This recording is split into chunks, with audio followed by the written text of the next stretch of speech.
Hello, তোমরা সবাই কেমন আছো? আমি সোমা চলে এসেছি তোমাদের সাথে একটা ছোট্ট ব্লগ নিয়ে। রবিবারে হঠাৎ করে চলে গেলাম আমি আর আমার বর কালীঘাটে।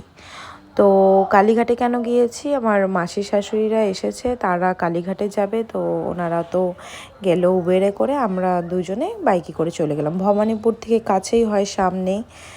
গিয়ে তো দেখছি রাত 9:30 বাজে, মন্দির বন্ধ হয়ে গেছে। তারপরে একটু এদিক ওদিক ঘোরাঘুরি করছিলাম, ওয়েট করছিলাম মাসিদের আসার জন্য। তো তারপরে মাসিরা চলে এসেছে, মাসি আমি একসাথে একটু কথা বলছিলাম, অনেকদিন পর মাসি শাশুড়ির সাথে দেখা হয়েছে। তারপরে তো এদিক দিয়ে ঘোরাঘুরি করতে করতে দোকানগুলো প্রায় অনেক দোকান বন্ধই হয়ে গেছে। মন্দিরে ঢুকতে পারবে না বলে সবার মন খারাপ হয়ে আছে। আমার দেওর দাঁড়িয়ে আছে এখানে, মাসিও মন খারাপ করেছে। তারপরে হঠাৎ করে আমার হাজব্যান্ডের এক বন্ধুর সাথে দেখা হলো, তো বলছে দাঁড়াও, তোমাদেরকে মন্দিরে ঢোকানোর চেষ্টা করছি। অলরেডি মন্দির বন্ধ হয়ে গেছে, কাউকে ঢুকতে দিচ্ছিল না, তো যাদের পরিচিত থাকে তারা ঢুকতে পারে।